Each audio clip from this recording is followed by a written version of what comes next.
بسم الله الرحمن الرحيم. اللهم صل وسلم وبارك على سيدنا محمد وعلى اله واصحابه اجمعين. النهارده ان شاء الله يا حبايبي الفيديو بتاعنا هتكون صينيه بسيسه، صينيه خفيفه وجميله وحلوه في الايام الساقعه اللي احنا فيها والشتاء اللي احنا فيه.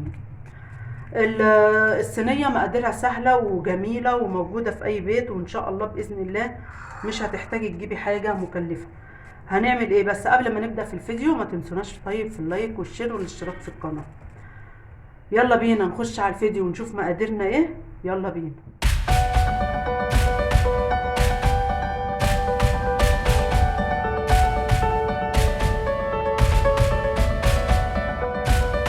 مقاديرنا النهارده ان شاء الله باذن الله معانا كوبايتين دقيق ذره.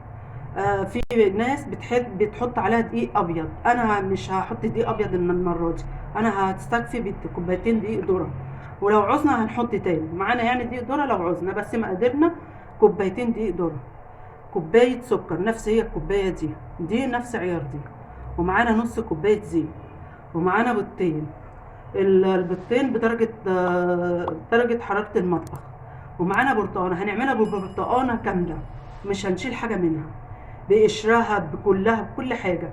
هتقولي هتمرر؟ لا مش هتمرر، جربي وان شاء الله هتبقى جميلة جدا. وانتوا عارفين طبعا قشر البرتقان مفيد اكتر من البرتقانة ذات نفسها، طبعا فيتامين سي، وفي الجو اللي احنا فيه والعدوى اللي احنا فيها ربنا يكفينا شرها يا رب ويرفع عننا البلاء.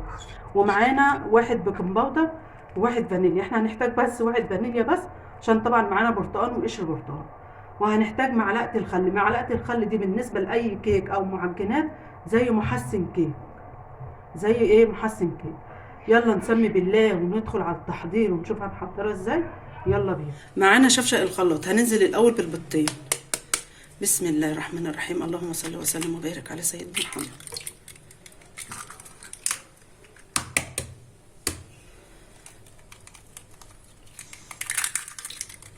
بعد البيض على طول طبعا هتنزلي بالايه، هتنزلي بالفانيليا على طول.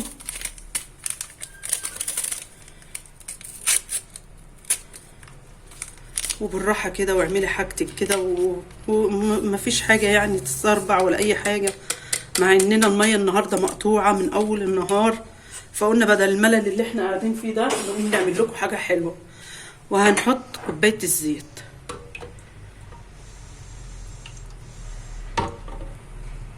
وهننزل بكوبايه السكر. حبيت تضيفي سكر اكتر بتحبها مسكره يعني، بس هي الكوبايه يعني جميله جدا. وهننزل بالبرتقانه. بص بس هنشيل دقيقه واحده بس كده، هنشيل بس الجزء اللي فوق ده والجزء اللي تحت ده بس. وهنعمل لها 4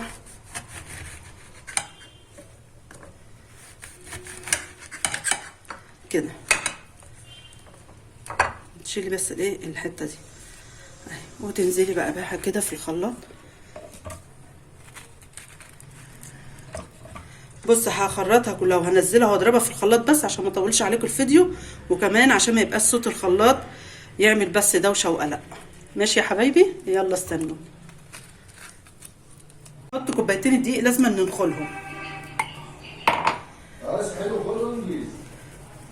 لازم تنخلي الدقيق لو حتى نضيف وما فيهوش اي حاجه. بصي لازم ايه تنخليه اهو. احنا معانا كوبايتين دقيق، لو عوزنا تاني هنحط، بس احنا ايه الاول مقادير كوبايتين دقيق اهو. بصوا اهو.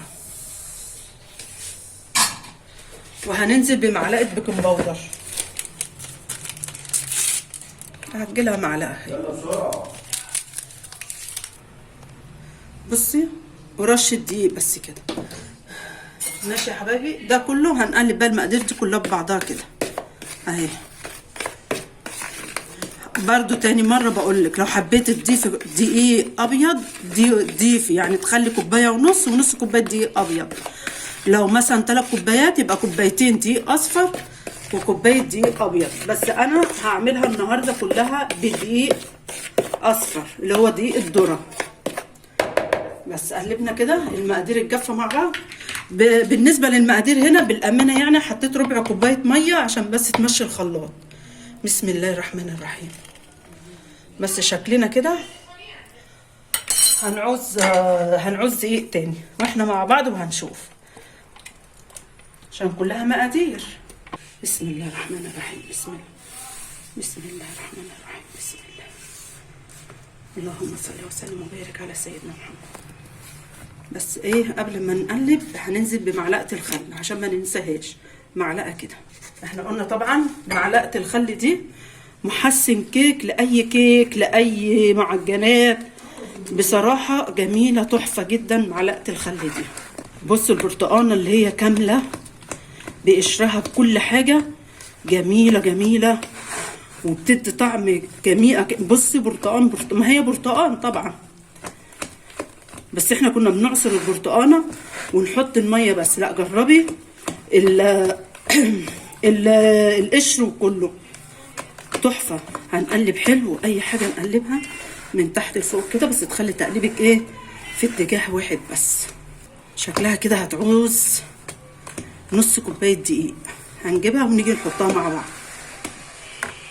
جبنا نص كوبايه دقيق، وبرده مش هنحطها كلها، احنا هنشوف وبعد كده ايه لو عوزنا هنحط. استنى احسن تلاقي كلها، بس عشان ايه، بس لو عوزنا هنحط بس.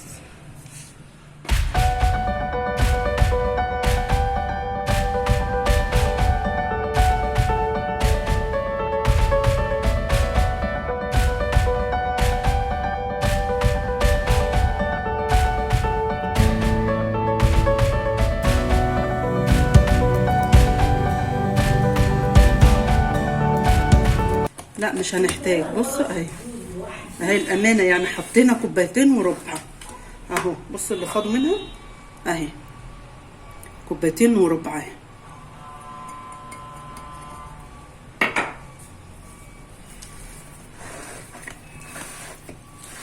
حبيتي بقى السمك بتاعها يبقى عالي، صغري الصينيه.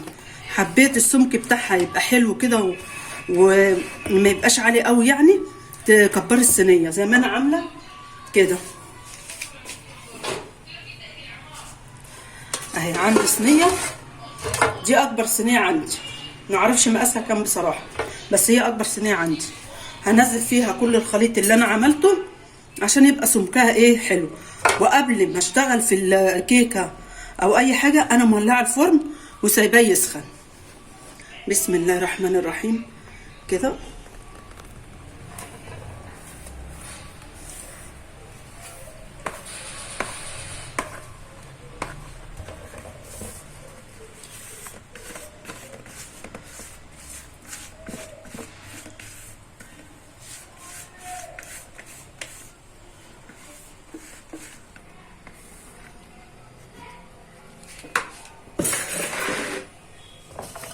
بص بقى اقول لك على حاجه، في ناس لما بيعملوها باللبن بيروحوا ضايفين على الوش بتاعها سمسم، بس احنا كمننا عاملينها بالبرتقال، فطبعا ما ينفعش ان انا اضيف على وشها اي حاجه.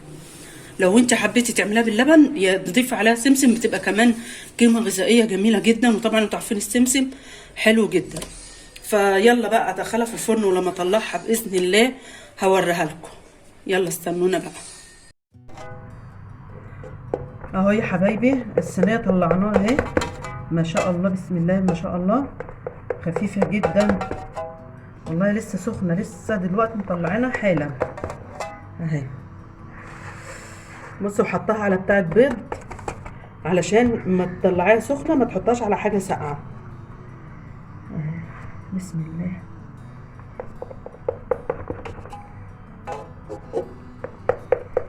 احلى بسيسه عملناها معاكم بألف هنا وشفا. استنوا بقى نطلع حته معاكم، طبعا هي لسه سخنه عشان كده عماله ايه مفرقه.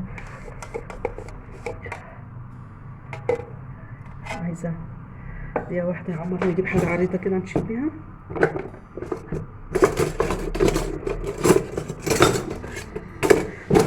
هي عايزه الحاجه اللي